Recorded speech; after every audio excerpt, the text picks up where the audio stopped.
3 days before Thanksgiving, I stood by my kitchen table, staring at the 5 boxes I had just finished wrapping. I'd always been the one to make things by hand: scarves, baked goods, little things that meant something to me, even if they didn't mean much to them. I told myself it wasn't about money, it was about meaning. Even after moving out to Denver, I never missed a Thanksgiving. It didn't matter how far or how awkward things got over the years. I showed up, I brought something, I contributed. This year, I'd spent 2 weeks planning the gifts. Each one was picked with care, something only that person would understand. I'd even embroidered a quote on the scarf I made for my mother. Her favorite line, one she used to say when I was a kid: "A gift shows how much you value someone." I threaded it in gold. Took me 7 hours. I smiled at the thought of her holding it, pausing, maybe even hugging me for once. "Maybe this year," I muttered, sealing the last box. "They'll finally see I've never just been the broke little sister." I booked my flight for Thanksgiving morning, took Friday off work, even scheduled the gifts to be delivered ahead of me. I wanted them to arrive before I did, so they could sit under the tree like they were supposed to, like I was supposed to. My life out here, it's stable.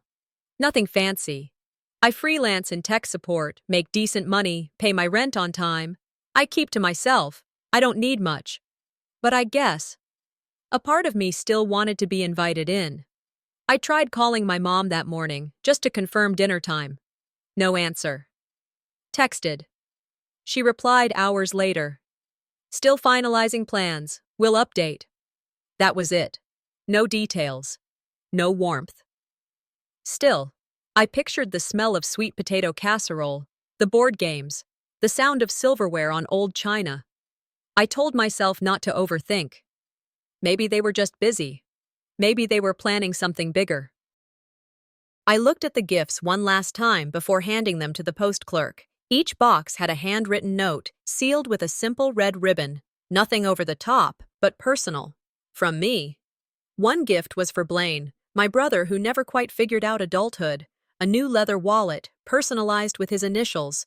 Another for Harlow, his wife, artisan soap bars, and a handwritten recipe for the pie she always asked me for. Delaney, my sister, got a delicate necklace shaped like a tulip, her favorite flower from childhood. For my niece Reed, a soft knit beanie with her name stitched in white thread. And for Mom, the scarf, wrapped in tissue, folded like a wish. I said it quietly, under my breath, as I walked away from the counter. Here goes nothing. 2 days before the flight, my phone buzzed. Group chat. The family one.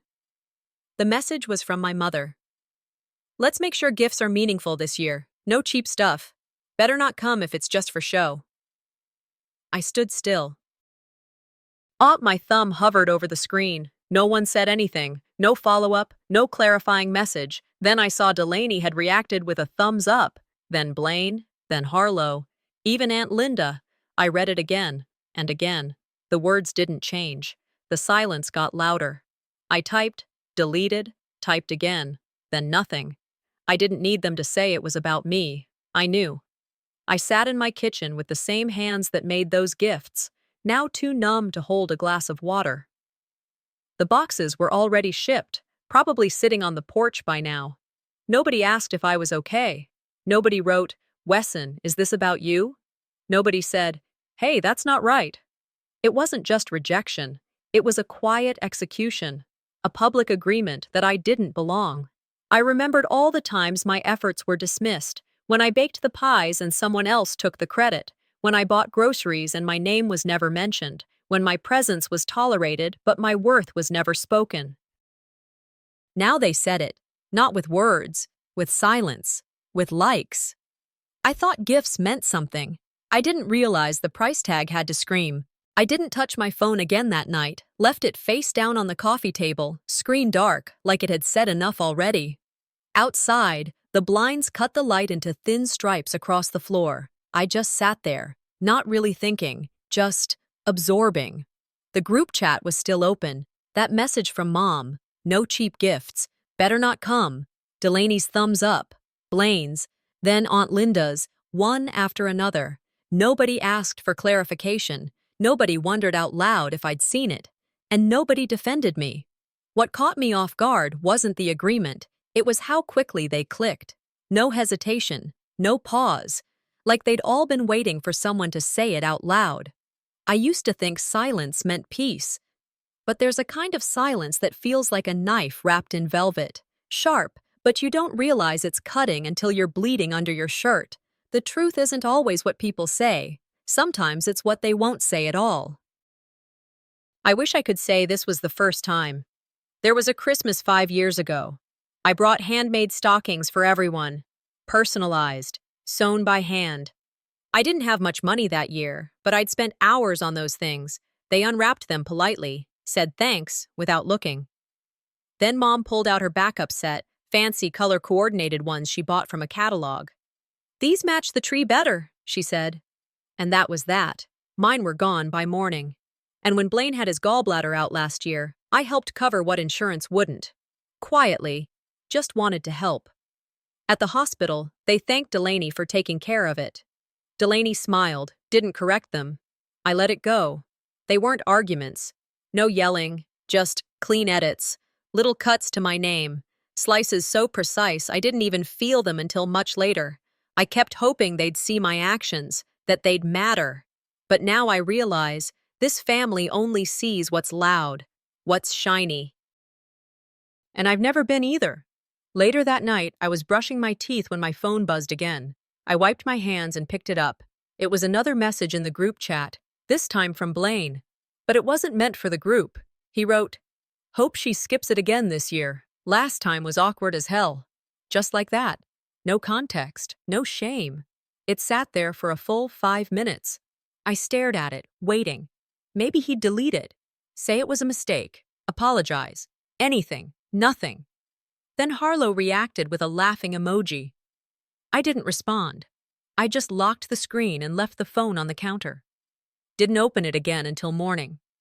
You know what's worse than being talked about? Being talked around. I used to wonder why I was so afraid to speak up, to call things what they were. It wasn't because I thought they'd listen. It was because I couldn't stomach the finality of knowing they wouldn't. People think quiet means weak. That if you're not the loudest one in the room, you must not have anything to say. But I've never been quiet because I had nothing to say. I've been quiet because I was taught, trained, really, that speaking up would make it worse. That it was my job to absorb, to understand, to not stir the pot. The irony is, the pot's been boiling over this whole time. This isn't about the gifts. Never was. I started drafting texts in my head. Thanks for making it clear. At least now we're honest. You finally said out loud what you've always acted out. I didn't send any of them. Instead, I opened my photo album and started deleting. One by one. Pictures of Thanksgivings where I stood behind the camera instead of in front of it. Smiling faces. Tables I helped set. Rooms I helped decorate. A few clicks, and they were gone.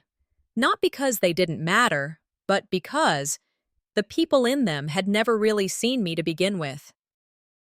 I needed to mourn the version of them I had made up in my head. I didn't mean to find it. I was just cleaning out my phone, trying to make space, physically, emotionally. I'd been deleting old photos all morning, ones I thought I needed to keep, ones that used to feel like home. There it was, buried between screenshots of pie recipes and half-written notes. A blurry photo, looked like a mistake at first, but as I stared closer, I realized it was a reflection in the kitchen window. My reflection. From last year's Thanksgiving. I was just standing there, outside the frame. You could barely make out my face. I looked like part of the glass. Almost see-through. Nobody in the room behind me had noticed. No one turned. No one reached for me. It wasn't staged. It wasn't meant for memory. It just existed. Like I did. Quietly. Unseen. That hit harder than anything they'd said, because it told the truth. They'd been excluding me long before they had the decency to make it obvious. And for the first time, I didn't feel like I was overreacting. I didn't feel crazy for thinking something was off. That photo, accidental or not, was proof. Proof that I was there. Proof that I didn't matter. I remember that day. I'd flown in early, brought my usual pecan pie, the one they all used to ask for. I helped in the kitchen, sat at the kids' table because all the main chairs were already taken. And there he was, Asher, sitting right next to Delaney, my ex-boyfriend, now apparently my sister's boyfriend. Just there. Like it was normal. Like I was the outsider. Nobody told me he'd be there. Nobody asked if it would be weird. I guess they didn't think I'd mind. Or maybe they didn't care if I did. Delaney laughed at every joke he made, touched his shoulder, introduced him to Reed as Uncle Asher. I just sat there with a paper napkin in my lap and a smile that wasn't mine. I left before dessert. Said I had a migraine. Nobody stopped me. No one called after I walked out the front door. That was the last Thanksgiving I physically attended. I hadn't checked Delaney's Instagram in months. I knew better. But something in me wanted to confirm what I already feared. She'd posted a brunch photo last week, the whole family at some trendy little cafe, and there he was again, Asher, sitting close, arm around her like he belonged. The caption? From high school flings to forever things. Thankful for the journey. My hands shook. Not from heartbreak. That part was long gone. This was something else. Something colder. They didn't just let me go. They filled the seat I left. And then acted like I never sat there in the first place. It's not that I walked away. They replaced me. Later that evening, I got a text from a friend who follows some local garage sale pages. It was a screenshot of a Facebook Marketplace listing. One of my shawls, cream knit, hand-stitched, was up for sale. Handmade, gifted, never worn. $15 OBO. There was no doubt it was mine. I remembered the pattern, the slight slant in the edge where I ran out of matching yarn. It wasn't the money. It wasn't even the sale. It was the sentence. Never worn. I didn't cry. I didn't curse. I copied the link and pasted it next to the window photo in a folder I'd started that afternoon, labeled Proof. That night, I sat by my own window, the one in Denver, a different glass, a different woman staring back at me. I whispered, "They didn't forget me. They remembered exactly what I gave and threw it out anyway." I opened a blank email and started typing. Subject, saw your post message. I won't ask for the truth. I already have it. I stared at the screen, hovered over send, then deleted it. Not because I was afraid, not because it wasn't worth saying, but because it no longer needed to be heard by them. Sometimes, silence is survival. But tonight, I'm tired of surviving quietly. Thanksgiving morning came without a sound. No pots clanging, no smell of cinnamon rolls baking, no texts about who's bringing what or reminders to grab the wine. Just me, sitting at the edge of my bed, hands resting on my knees like I'd forgotten what to do next. I didn't make coffee, didn't even brush my hair. I just pulled on a sweatshirt, walked into the living room, and sat down on the couch. I opened my laptop, more out of muscle memory than intention, and stared at the screen. For a moment, I hovered over the Instagram app, thumb trembling. I told myself I wouldn't check, that this year I'd skip the self-inflicted wounds. But I didn't close the window. I left it there, just in case. They say silence is golden. That's a lie people tell themselves when they can't get the truth. The worst confirmation is the one you don't ask for, but get anyway. It was around noon when Delaney posted the photo. Everyone was standing in front of the house, smiling. The same house Mom almost lost years ago, the one I helped save when no one else could. They'd fixed it up since I last saw it.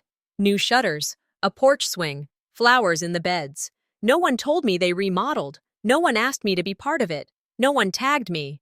No one commented about me not being there. The caption said, "Family is everything. So grateful for our forever home." I stared at that word, forever, like it was a bruise someone poked on purpose. I whispered to the screen, I was part of saving that forever home. In the corner of the photo, barely noticeable unless you were looking, was the tablecloth, beige with dark green trim. I recognized the stitchwork instantly. A gift shows how much you value someone. I'd sewn that line by hand 4 years ago and given it to my mother. Now it was folded perfectly beneath the centerpiece.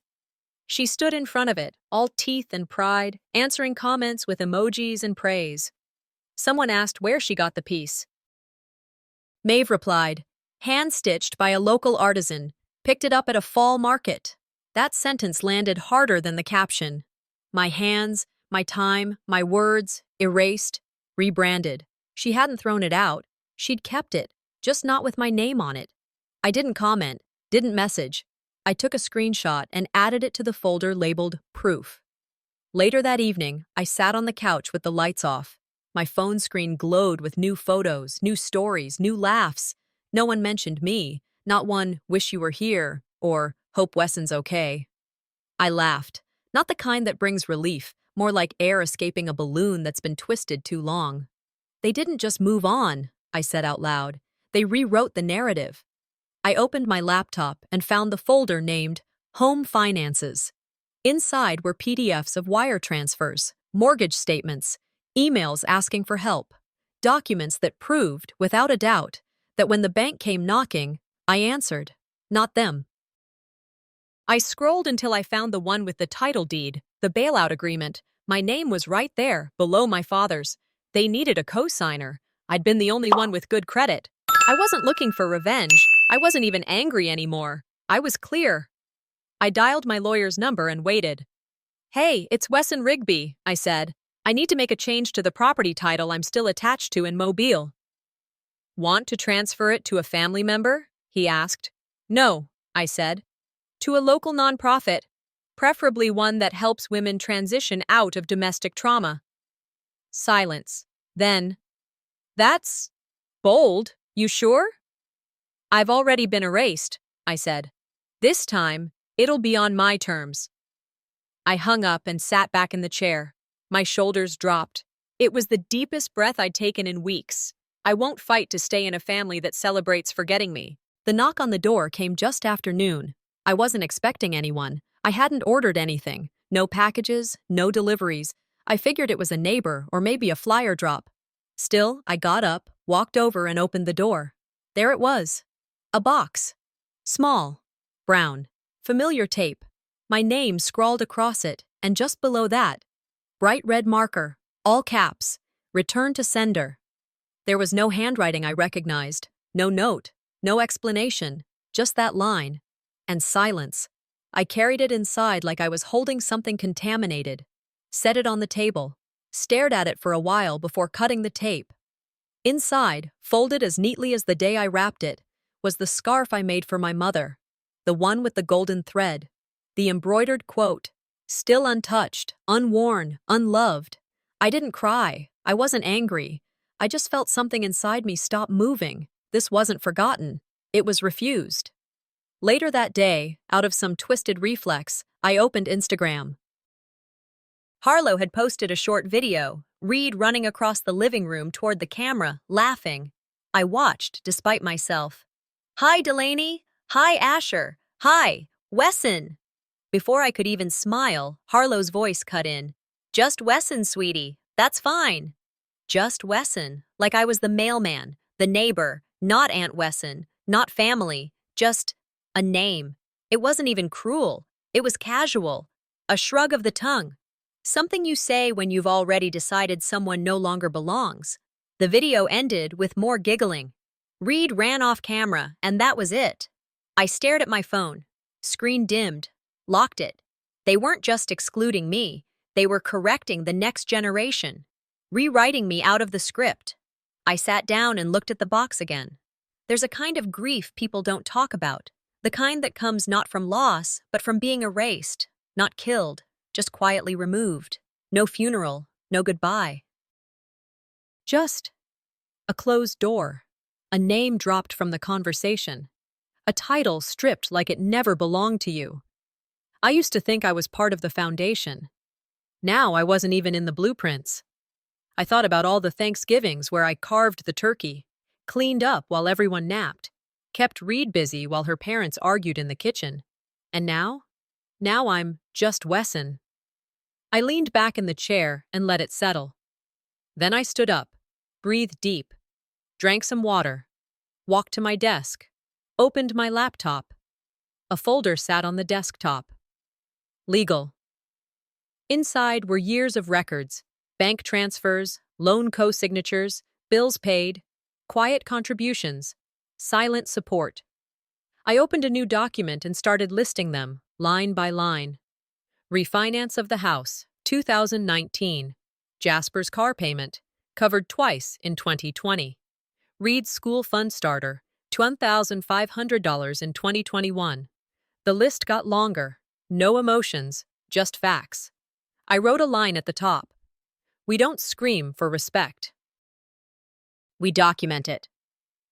That night, I opened a new tab and started drafting my will. Not because I was dying, because I was done, removed Maeve, Blaine, Delaney. Everyone. Added Clara, my neighbor who always brings me soup when I'm sick. Added Jordan, the intern I'd mentored for 2 years. Added Marisol, my goddaughter. Blood makes you related, I typed at the bottom. Loyalty makes you family. I picked up the scarf again, folded it, placed it gently back in the box it came in, found a Sharpie, crossed out my name, wrote a new one, Safe House Women's Center. I added a note. You are seen. You are loved. Monday started like any other. Alarm, coffee, invoices. But when I sat down at my desk and opened my email, it was sitting there, like a snake curled between subject lines. Hey sis, quick question. Jasper. I hadn't heard a word from him since before Thanksgiving. Not a call, not a text, not even a reaction to what went down in that chat. And now here he was, with a subject line that sounded like we'd spoken just yesterday. I opened the message. Hope you're doing good. Quick favor, could you spot me for my car insurance this month? I'll Venmo you back once my paycheck clears. Appreciate you. That was it. No mention of the message that started it all. No apology. No acknowledgement of the scarf returned to sender. No mention of the video where my name was corrected like it didn't belong. Just a casual ask, like I was a service. My throat tightened. I reread it just to make sure I didn't miss anything. I hadn't. I closed my laptop, sat there. It wasn't about the money. It had never been. I'd paid his rent before, helped him keep his lights on. I'd loaned without keeping count. He'd always said, I'll get you back next month. But next month never came. What cut this time was how easy it was for him to type that email, as if the erasure hadn't happened, as if I hadn't already been told, in no uncertain terms, that I was no longer family. I was just a resource, an ATM with a heartbeat.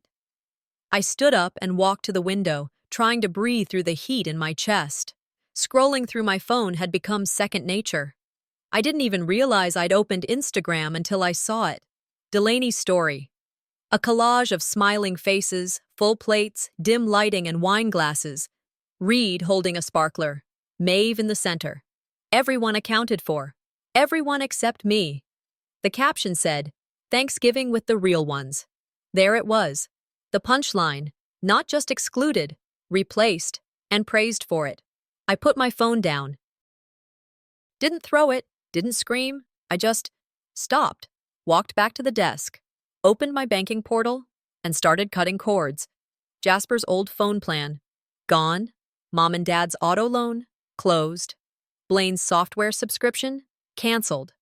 Then I changed every password I had. Disconnected every shared link. Killed every auto transfer.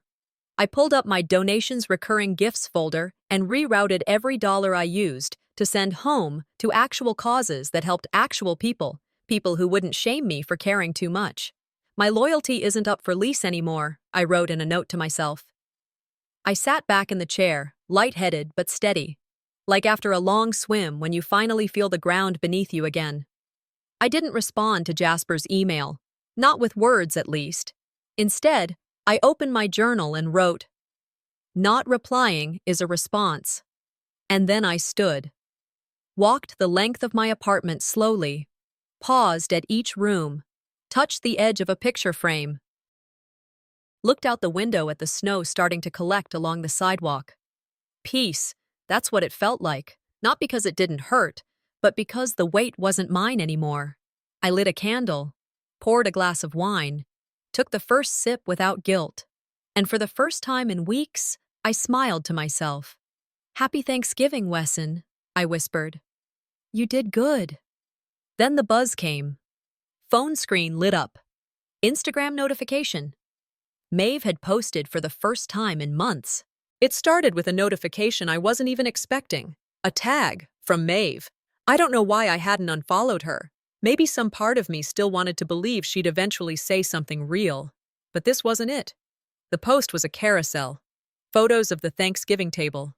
Her prized dishes, the matching glassware, flickering candles. But right there in the middle, centered, perfectly arranged, was the table runner I had made. Gold-threaded embroidery.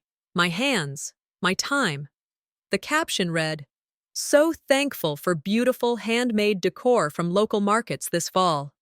And just like that, my name vanished from something I gave her. My work turned into a prop. The comments rolled in. "Where did you find this pattern?" "That table runner is stunning," Maeve replied. "Downtown craft fair, the artisan only sells in person." I stared, took a screenshot, didn't comment, just saved it. Quietly. Later that evening, I opened Harlow's story. She'd posted a video of the kitchen counter, one of my old gifts sitting on it, the wooden cutting board I'd carved by hand 2 years ago. Over it, in bold white font, she'd added a hashtag. #homemade-horror. Delaney reposted it with a laughing emoji. The comments came fast. "Someone tried. Did she glue that herself? Pinterest fail." I didn't react. I didn't text. I didn't rage. Something in me just went still. Not frozen. Not weak. Still. They used my hands to decorate their stories. But they forgot. My mind works just as quietly. I stood, went to the closet, and pulled down a plastic tub marked tax records, dragged it across the floor to the dining table, sat down, and started sorting. Receipts, transfers, PDFs, statements, mortgage assistance to Maeve and Dad when the bank threatened foreclosure. Blaine's debt payoff, 2 wire transfers totaling more than $6,000. A cosign on Jasper's car loan, still unpaid. I opened my laptop and started pulling emails. Old ones, subject lines like, "Can you help just this once? I don't know who else to ask. Only until payday." I printed every one, highlighted my name, underlined the amounts. "You erased me from the photos," I whispered. "Let me remind you who paid for the roof over them." I wasn't angry. I was awake. The next morning, I called my attorney, told him I needed a title review on the mobile property, the one Maeve now calls the forever home. He put me on hold, pulled the file. "You're still listed on record," he said. 33% equity, no changes filed." I nodded, already knowing. "Is that something you'd like to relinquish?" he asked. "No," I said. "I'd like to transfer it to a nonprofit, something local, a women's shelter, preferably transitional housing for abuse recovery." There was a pause. "That's doable," he replied. "We'll need to draft terms." "I'll send you what I've prepared," I said. I closed the call. Opened the document I'd been building all morning, labeled it Legacy. Inside, scans of every transaction, every email, every record. At the bottom, I inserted a photo, cropped tightly, of the table runner. Just the embroidery, just the words. "A gift shows how much you value someone." And then, below it, I typed, "I agree. That's why I'm taking mine back." I saved the file, queued it for scheduled delivery, to the group chat. Tomorrow, 9:00 a.m. No words, no subject, no warning, just the receipt. At exactly 9:03 a.m., I opened Instagram. I hadn't planned to. The email was already sent. Legacy, PDF and all, scheduled and confirmed. I told myself I'd stay off everything, just let it land. But curiosity, it's a habit, especially when you know they'll twist the knife again. Maeve's post sat at the top of my feed. It was a group photo, everyone standing on the porch of the house I helped save. She was in the center, arms around Blaine and Delaney. Reed stood in front, holding a paper turkey. Asher, yes, even him, tucked in beside Delaney like he'd always belonged. Caption: "Finally, our most complete Thanksgiving yet." I stared at that one word, complete, longer than I should have. Not just because I wasn't in the photo, I already knew that part, but because they didn't just leave me out, they celebrated it. One comment read, "So peaceful this year." Maeve replied, "No drama this time, just love and laughter." That was it. I clicked back to my inbox and hit send now. No message, no subject line, just the PDF. Inside were all the receipts, all the transfers, all the group chat screenshots, bank records, a scanned image of the embroidered quote she lied about. A gift shows how much you value someone. And under it, in black bold font, "You called this year complete. I'm just showing what it cost." 10 minutes later, my phone buzzed, and buzzed again, and again. First it was Blaine, then Jasper, then Harlow. Their names flashed one after another, but I didn't answer. Then came silence, until Maeve broke it, not with a call, not with an apology, with a story. Plain white text over a blurry photo. "Some people don't know when to let go." I didn't respond. I texted my attorney instead. "Let's proceed with the transfer." By noon, the paperwork was in motion. My share of the house was going to Safe Haven Women's Shelter. That evening, while scrolling mindlessly through recipes, a food blogger tagged Delaney. "Amazing pecan pie. Thanks for the recipe." My recipe. Word for word. Even the cinnamon-nutmeg ratio I always used. I clicked the comment trail. Delaney had posted it to a cooking group, claiming it as her annual family tradition. I didn't message. Didn't out her. Instead, I took a picture of my own pie cooling on the counter, wrote "original" on a yellow sticky note and stuck it on top. Took a photo. Saved it. They stole my voice, my hands, my place, but I'd taken back something else, their power to silence me. And I wasn't giving it up. I walked out into the garden just before sunset. The cold nipped at my fingers, but the light was warm on my face. One small green sprout pushed through the soil near the back fence. I snapped a picture of it. No filter. Posted it. Caption: "Thanksgiving doesn't require tradition, just truth. No hashtags, no family tags, no names." I blocked them all from seeing it. Then I set my phone down, closed my laptop, and reached for my journal.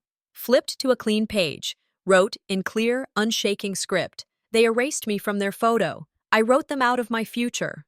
A week passed before the letter arrived. Not an email, not a text, an actual envelope, hand-addressed.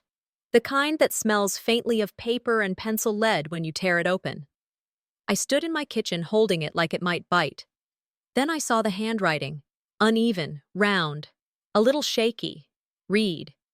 Inside was a folded sheet of notebook paper, torn from a spiral pad. Pink pen. Misspellings. Honesty. "I don't know why they don't talk to you, but I miss you. I still think of you as my aunt. I hope you're okay." My hands trembled, but my face softened. It wasn't an apology from Maeve or Delaney. It wasn't a clean-up PR stunt. It was real. It was untouched by adult spin. A child's truth. Unfiltered. Direct. Earnest. Maybe healing doesn't start with the people who hurt you. Maybe it starts with the ones too young to know how to lie. That afternoon, I went for a walk. Snow had started to fall again, just enough to dust the sidewalks and catch in your hair if you didn't wear a hat. I didn't wear one. I passed the corner coffee shop I'd always meant to try. The barista smiled and waved like she'd seen me before. Maybe she had. Dogs barked from apartment windows. Someone was hanging string lights from a balcony across the street. And I breathed. Deep. Denver isn't home in the nostalgic way Mobile used to be, but it's steady. It's mine. And most importantly, it's quiet. The good kind. No walking on eggshells. No side glances across the dinner table. No rehearsing what version of myself would be tolerated that day. I didn't replace my family. I just stopped apologizing for the space they left behind. I updated my emergency contact at the clinic. Clara, from my office. The woman who once drove me to urgent care when I fainted in the break room. I opened my will and removed everyone who never called me back. Reed stayed.